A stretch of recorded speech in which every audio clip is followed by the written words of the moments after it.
béni de mon Père, dit le Seigneur. Recevez en héritage le royaume préparé pour vous depuis la création du monde. Alléluia. Au nom du Père et du Fils et du Saint-Esprit. Amen. Le Seigneur soit avec vous. Et avec votre esprit. Mercredi de l'octave de Pâques, bienvenue chers frères et sœurs à la célébration de la Sainte Eucharistie. Bienvenue une fois de plus à la table du Seigneur. Nous sommes en une période de joie, en une période d'allégresse, et nous méditons toute cette semaine sur les apparitions de notre Seigneur à ses disciples. Préparons-nous pour célébrer dignement ces mystères en reconnaissant que nous avons péché. Prends pitié de nous, Seigneur. Nous avons péché contre toi. Montre-nous, Seigneur, ta miséricorde. Et donne-nous ton salut. Que Dieu Tout-Puissant nous fasse miséricorde, qu'il nous pardonne nos péchés et nous conduise à la vie éternelle. Amen. Seigneur, prends pitié. Seigneur, prends pitié. Ô Christ, prends pitié. Ô Christ, prends pitié. Seigneur, prends pitié. Seigneur, prends pitié. Gloire à Dieu au plus haut des cieux et paix sur la terre aux hommes qu'il aime. Nous te louons, nous te bénissons, nous t'adorons, nous te glorifions, nous te rendons grâce pour ton immense gloire. Seigneur Dieu, Roi du ciel, Dieu le Père Tout-Puissant, Seigneur Fils unique Jésus-Christ, Seigneur Dieu, Agneau de Dieu, le Fils du Père, toi qui enlèves les péchés du monde, prends pitié de nous. Toi qui enlèves les péchés du monde, reçois notre prière. Toi qui es assis à la droite du Père, prends pitié de nous. Car toi seul es saint, toi seul es Seigneur, toi seul es le Très-Haut Jésus-Christ, avec le Saint-Esprit, dans la gloire de Dieu le Père. Amen. Prions le Seigneur. Dieu qui nous donne chaque année la joie de fêter la résurrection du Seigneur, ouvre-nous à travers ces fêtes d'ici-bas le chemin vers la joie éternelle. Par Jésus-Christ, ton Fils, notre Seigneur, qui vit et règne avec toi dans l'unité du Saint-Esprit, Dieu pour les siècles des siècles. Amen. Amen.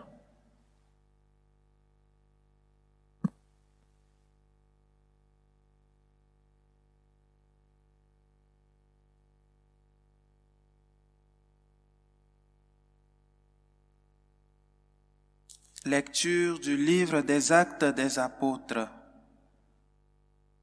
En ces jours-là, Pierre et Jean montaient au temple pour la prière de l'après-midi à la 9e heure. On y amenait alors un homme infirme de naissance que l'on installait chaque jour à la porte du temple appelée la Belle Porte, pour qu'il demande l'aumône à ceux qui entraient. Voyant Pierre et Jean qui allaient entrer dans le temple, il leur demanda l'aumône. Alors Pierre ainsi que Jean fixa les yeux sur lui et il dit, « Regarde-nous. » L'homme les observait, s'attendant à recevoir quelque chose de leur part. Pierre déclara, « De l'argent et de l'or, je n'en ai pas, mais ce que j'ai, je te le donne. Au nom de Jésus-Christ le Nazaréen, lève-toi et marche. » Alors, le prenant par la main droite, il le releva et à l'instant même, ses pieds et ses chevilles s'affermirent. D'un bond, il fut debout et il marchait. Entrant avec eux dans le temple, il marchait, bondissait et louait Dieu. Et tout le peuple le vit marcher et louer Dieu. On le reconnaissait, c'est bien lui qui était assis à la belle porte du temple pour demander l'aumône. et les gens étaient frappés de stupeur et désorientés devant ce qui lui était arrivé. Parole du Seigneur. Nous rendons grâce à Dieu. Joie pour les cœurs qui cherchent Dieu. Joie pour les cœurs qui cherchent Dieu. Rendez grâce au Seigneur, proclamez son nom, annoncez parmi les peuples ses hauts faits. Chantez et jouez pour lui, redites sans fin ses merveilles. Joie pour les cœurs qui cherchent Dieu. Glorifiez-vous de son nom très saint. Joie pour les cœurs qui cherchent Dieu. Cherchez le Seigneur et sa puissance, recherchez sans trêve sa face. Joie pour les cœurs qui cherchent Dieu. Vous, la race d'Abraham, son serviteur, les fils de Jacob qu'il a choisis, le Seigneur, c'est lui notre Dieu. Ses jugements font loi pour l'univers. Joie pour les cœurs qui cherchent Dieu. Il s'est toujours souvenu de son alliance, parole édictée pour 1000 générations, promesse faite à Abraham, garantie par serment à Isaac. Joie pour les cœurs qui cherchent Dieu. Alléluia, alléluia. Alléluia, alléluia. Voici le jour que fit le Seigneur, qu'il soit pour nous jour de fête et de joie. Alléluia, alléluia.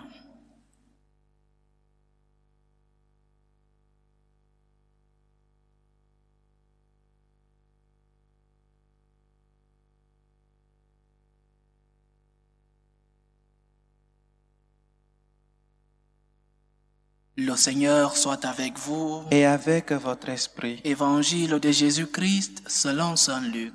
Gloire à toi, Seigneur.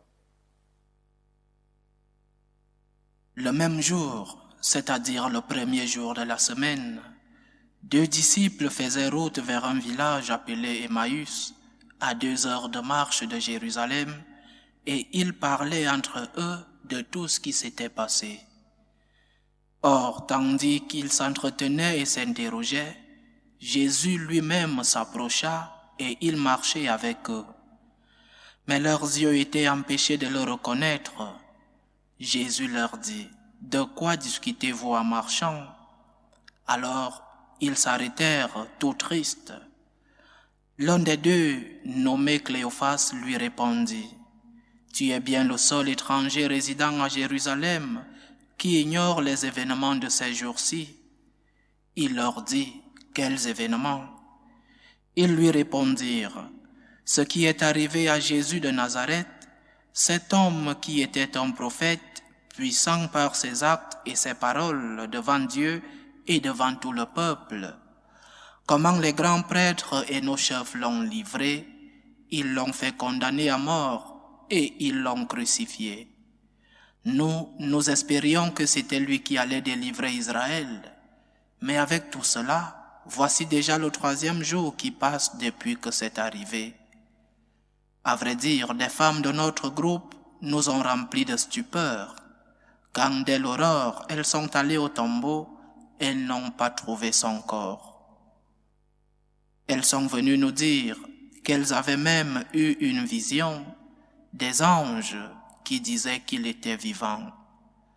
Quelques-uns de nos compagnons sont allés au tombeau et ils ont trouvé les choses comme les femmes l'avaient dit, mais lui, ils ne l'ont pas vu. Il leur dit alors, « Esprit sans intelligence, comme votre cœur est lent à croire tout ce que les prophètes ont dit, ne fallait-il pas que le Christ souffrit cela pour entrer dans sa gloire ? Et partant de Moïse et de tous les prophètes, il leur interpréta dans toute l'Écriture ce qui le concernait. Quand ils approchèrent du village où ils se rendaient, Jésus fit semblant d'aller plus loin, mais ils s'efforcèrent de le retenir. « Reste avec nous, car le soir approche et déjà le jour baisse. » Il entra donc pour rester avec eux. Quand il fut à table avec eux, ayant pris le pain, il prononça la bénédiction, et l'ayant rompu, il leur donna. Alors leurs yeux s'ouvrirent et ils le reconnurent, mais il disparut à leur regard. Ils se dirent l'un à l'autre, « Notre cœur n'était-il pas brûlant en nous, tandis qu'il nous parlait sur la route et nous ouvrait les Écritures ?» À l'instant même, ils se levèrent et retournèrent à Jérusalem. Ils y trouvèrent réunis les 11 apôtres et leurs compagnons qui leur dirent, « Le Seigneur est réellement ressuscité, il est apparu à Simon-Pierre. » À leur tour, ils racontaient ce qui s'était passé sur la route et comment le Seigneur s'était fait reconnaître par eux à la fraction du pain. Acclamons la parole de Dieu. Louange à toi, Seigneur Jésus. Nous continuons dans l'octave de Pâques et chaque jour nous méditons sur une des apparitions de notre Seigneur, le Christ ressuscité, qui apparaît à ses disciples.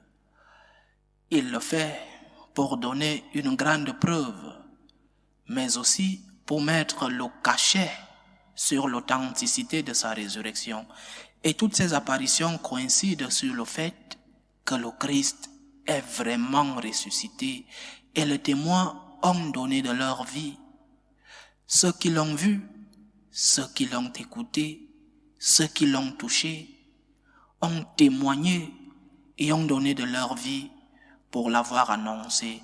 Mais comme je le disais hier, chaque apparition a sa particularité, a son détail, son message qui enrichit ce fait historique. L'évangile d'aujourd'hui est si long que nous ne pouvons pas nous arrêter sur chaque détail. Mais méditons sur un point qui réellement se divise en deux, la présence de notre Seigneur. Une présence réelle, présence de notre Seigneur au milieu de ses disciples, et une présence réelle et sacramentelle, la présence de notre Seigneur dans l'Eucharistie. La première chose à dire, c'est que ces deux disciples de notre Seigneur ne sont pas des apôtres. Ils ne sont pas du groupe des 11, vu que Judas n'était plus là. Ils sont du groupe plus élargi des disciples, des personnes qui ont une foi, mais une foi fragile et une foi réticente à la résurrection de notre Seigneur. Ils ne croient toujours pas que le Christ est ressuscité. Ils le disent eux-mêmes, que Marie-Madeleine l'avait déjà annoncé, Pierre l'avait déjà annoncé, Pierre et Jean qui sont partis au tombeau après Marie-Madeleine, avaient déjà annoncé et ils parlent de visions. Donc, ils ont une foi qui est encore superficielle et réticente à l'annonce de la résurrection de notre Seigneur. Et ils sont en train de partir de la ville, peut-être pour fuir les persécutions qui avaient déjà commencé. Mais le plus important ici, c'est qu'ils sont deux. Et entre eux, il y avait sûrement une relation de complicité et d'unité. Ils sont en train de fuir ensemble. Cela est très significatif pour nous, parce que le Seigneur avait dit lui-même en Matthieu 18, verset 20, que lorsque 2 ou 3 seront unis ou réunis, selon les traductions, lorsque 2 ou 3 seront unis ou réunis en mon nom, je serai présent au milieu d'eux. Donc, c'est une apparition de notre Seigneur au milieu de ses disciples. Et cette phrase « au milieu de ses disciples » viendra en tous ces temps de l'apparition de notre Seigneur. Le Seigneur est présent au milieu de nous. Le Seigneur est présent dans la communauté. Dans ta famille, il est présent. Dans notre société, dans la communauté religieuse, dans l'Église, mais avec la condition que nous soyons unis en son nom. Et cette présence de notre Seigneur nous donne un résultat. Le résultat, c'est qu'il nous remplit de paix.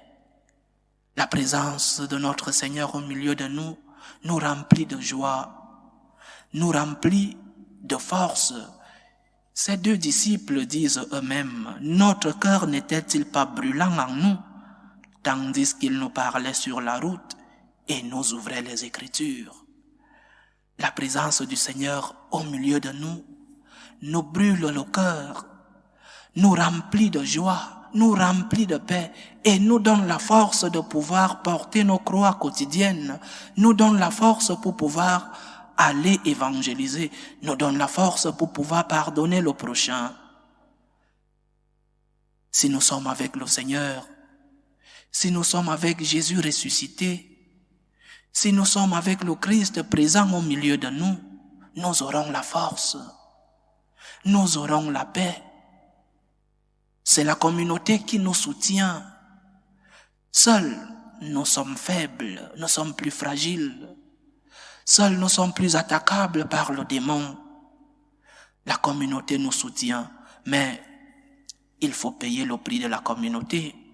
La communauté est fondamentale, mais elle n'est pas gratuite. Il faut payer le prix d'être ensemble, le prix de la communauté, le prix de l'unité. Et ce prix est, entre autres choses, savoir céder. Dans la vie, il faut beaucoup céder. Pas toujours, mais il faut beaucoup céder pour maintenir la paix et l'unité dans la communauté. Il faut aimer comme le Christ a aimé. Notre Seigneur a pris la première initiative. Dieu a tant aimé le monde qu'il a envoyé son Fils unique pour nous sauver. Il a pris la première initiative. Alors nous aussi, pour maintenir sa présence au milieu de nous, faisons le premier pas. Aimons en premier comme le Christ. Pardonnons le pardon. Se pardonner et pardonner le prochain. Se mettre à la place de l'autre. Savoir comprendre les circonstances qui font que l'autre soit un peu fatigué, un peu de mauvaise humeur. C'est le prix qu'il faut payer pour la paix et l'unité dans la communauté. Ces choses que nous a enseigné notre Seigneur. Dieu, le Christ, est présent au milieu de nous quand nous sommes unis en son nom. Première présence, donc présence réelle de notre Seigneur. Notre cœur brûle quand il est au milieu de nous. Et la deuxième présence, celle-là, réelle et sacramentelle, la présence de Jésus-Christ lors de l'Eucharistie. Ces deux disciples ne reconnaissent pas le Seigneur ni quand il leur parle des Écritures, ni quand il est en chemin avec eux en train de causer. Ils le reconnaissent vraiment lors de la fraction du pain.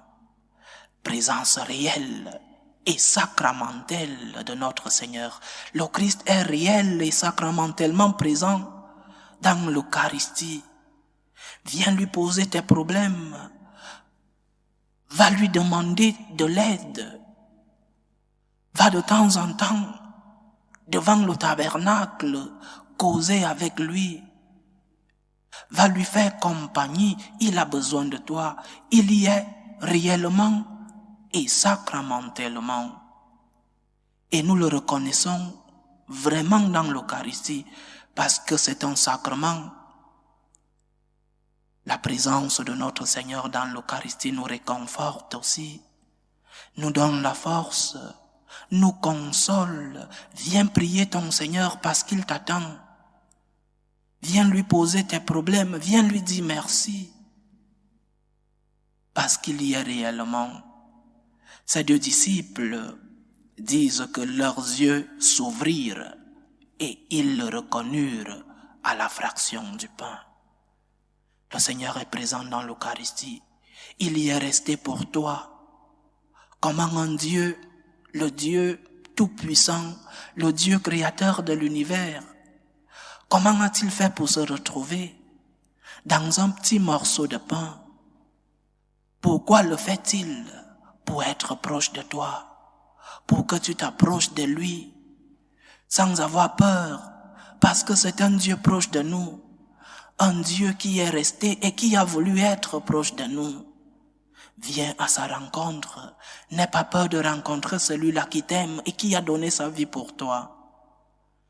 Présence réelle de notre Seigneur dans la communauté quand elle est unie. Présence réelle et sacramentelle de notre Seigneur dans l'Eucharistie. Savoir reconnaître ces deux présences au milieu de nous.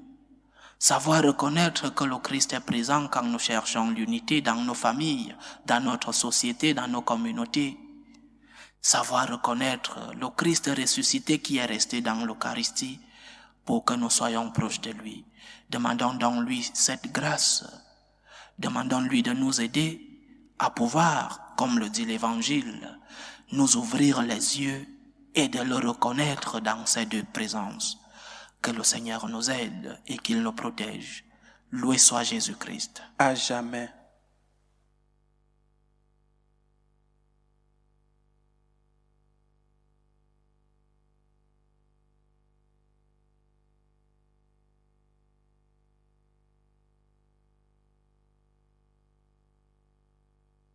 Partageant la même foi et la même charité, unis dans le même esprit et la même espérance, faisons monter vers Dieu notre prière unanime.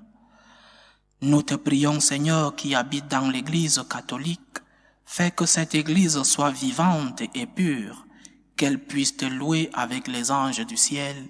Prions le Seigneur. Seigneur, écoute-nous. Seigneur, exauce-nous. Nous te prions pour le pape, pour les évêques et pour les prêtres.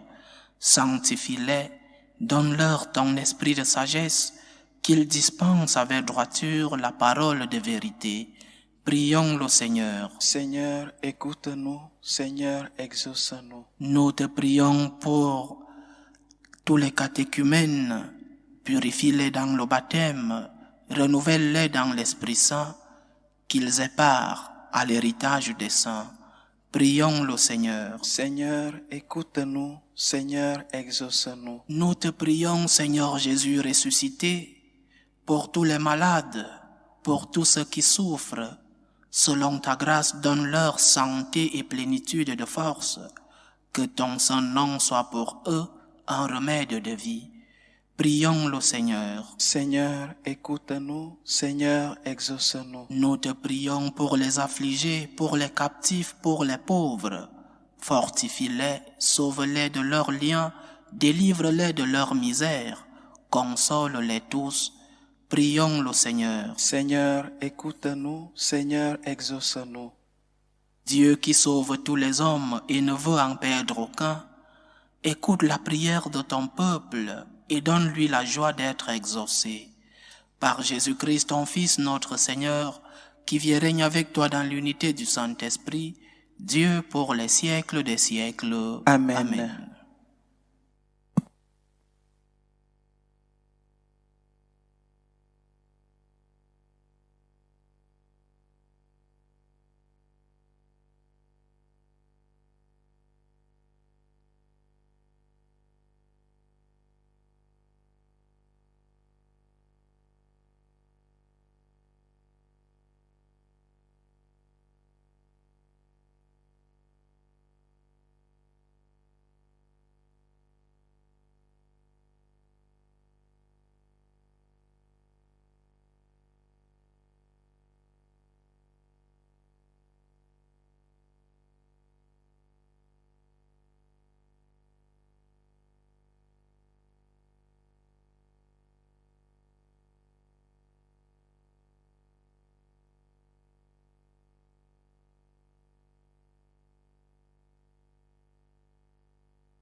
Tu es béni, Seigneur Dieu de l'univers. Nous avons reçu de ta bonté le pain que nous te présentons, fruit de la terre et du travail des hommes. Il deviendra pour nous le pain de la vie. Béni soit Dieu maintenant et toujours. Tu es béni, Seigneur Dieu de l'univers. Nous avons reçu de ta bonté le vin que nous te présentons, fruit de la vigne et du travail des hommes. Il deviendra pour nous le vin du royaume éternel. Béni soit Dieu maintenant et toujours.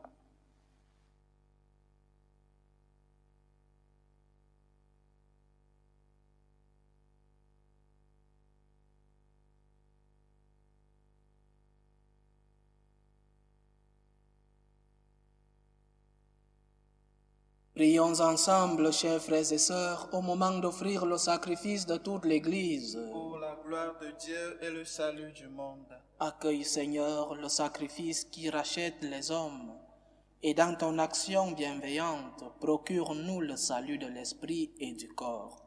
Par Jésus-Christ, ton Fils, notre Seigneur, qui vit et règne avec toi dans l'unité du Saint-Esprit, Dieu pour les siècles des siècles. Amen. Le Seigneur soit avec vous. Et avec votre esprit, Élevons notre cœur. nous le tournons vers le Seigneur. Rendons grâce au Seigneur notre Dieu. Cela est juste et bon.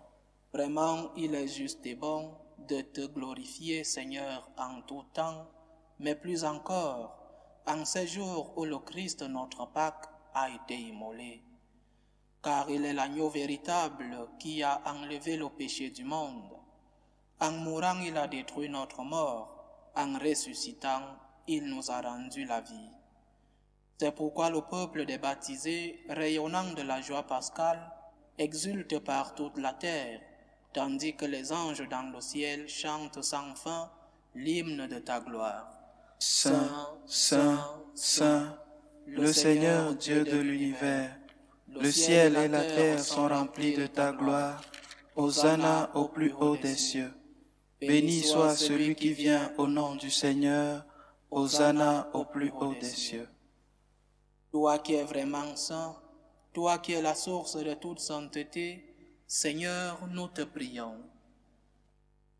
Sanctifie ces offrandes en répandant sur elles ton esprit, qu'elles deviennent pour nous le corps et le sang de Jésus le Christ, notre Seigneur. Au moment d'être livré et d'entrer librement dans sa passion, il prit le pain. Il rendit grâce, il le rompit et le donna à ses disciples en disant: « Prenez et mangez-en tous, ceci est mon corps, livré pour vous. »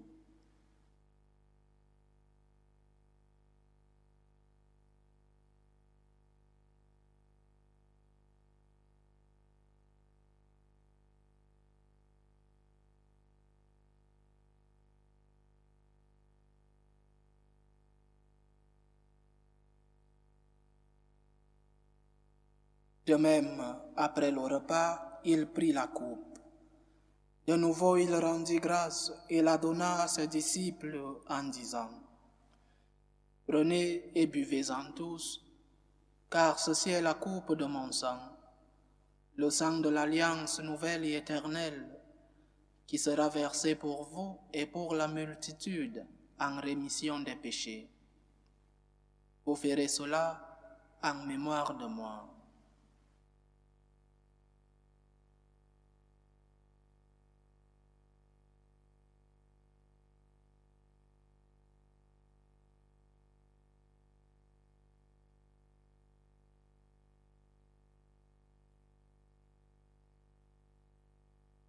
Il est grand le mystère de la foi. Nous annonçons ta mort, Seigneur Jésus.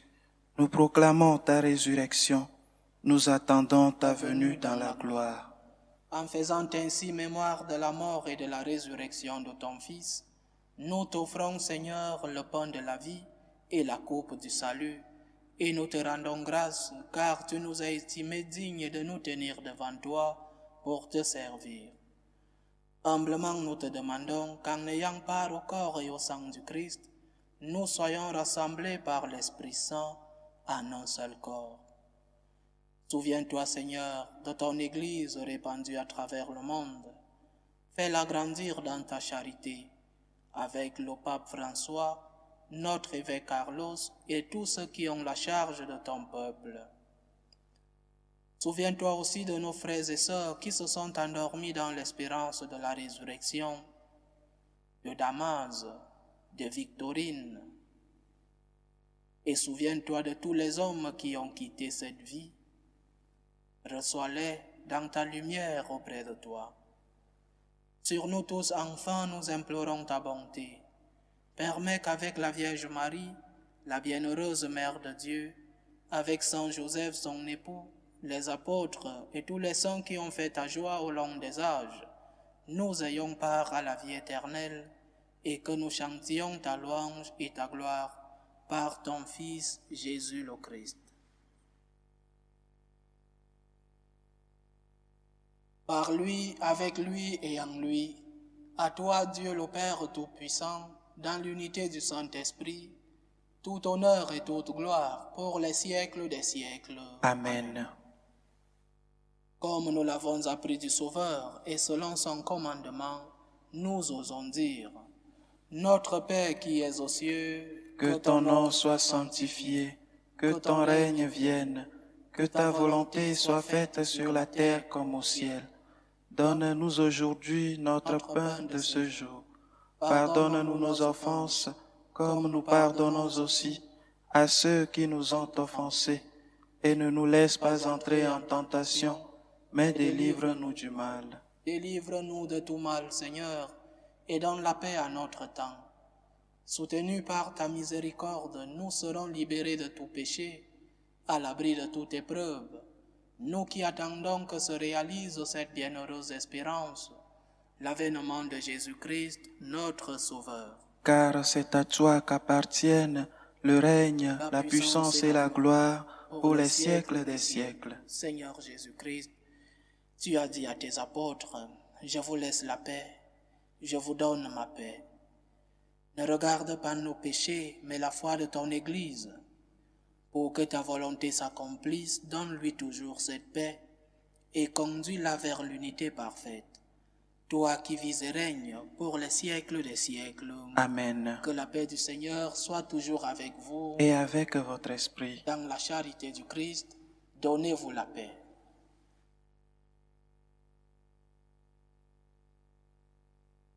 Agneau de Dieu, qui enlève les péchés du monde, prends pitié de nous. Agneau de Dieu, qui enlève les péchés du monde, prends pitié de nous. Agneau de Dieu, qui enlève les péchés du monde, donne-nous la paix.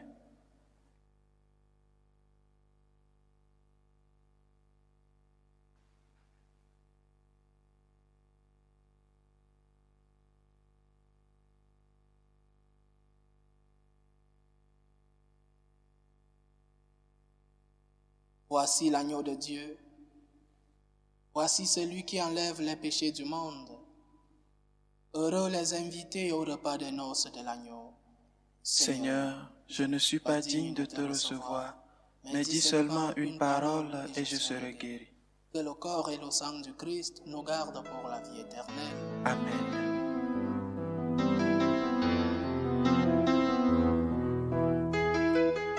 Communion spirituelle.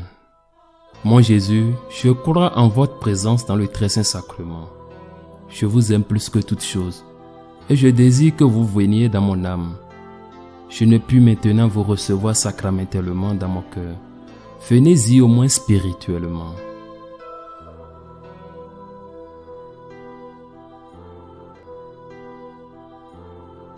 Je vous embrasse comme si vous étiez déjà venu, et je m'unis à vous tout entier. Ne permettez pas que j'aie jamais le malheur de me séparer de vous. Amen.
Achevons notre prière. te le demandons, Seigneur, que cette communion au mystère de ton Fils nous fasse entrer libres de tout vieillissement dans la nouvelle création. Par Jésus-Christ, ton Fils, notre Seigneur, qui vit et règne avec toi dans l'unité du Saint-Esprit, Dieu pour les siècles des siècles. Amen. Le Seigneur soit avec vous. Et avec votre esprit. Que Dieu Tout-Puissant vous bénisse, le Père, le Fils et le Saint-Esprit. Amen. Allez dans la paix du Christ. Alléluia, alléluia. Nous rendons grâce à Dieu. Alléluia, alléluia. Salut ô Reine, Mère de miséricorde, notre vie, notre douceur, notre espérance, salut. Nous crions vers toi, enfant d'Ève exilé. Vers toi nous soupirons, gémissant et pleurant, dans cette vallée de larmes. Ô toi, notre avocate, tourne vers nous ton regard miséricordieux. Et après cet exil, montre-nous Jésus, le fruit béni de tes entrailles. Ô clémente, ô miséricordieuse, ô douce Vierge Marie. Amen. Priez pour nous, Sainte Mère de Dieu, Afin que nous soyons rendus dignes des promesses du Christ.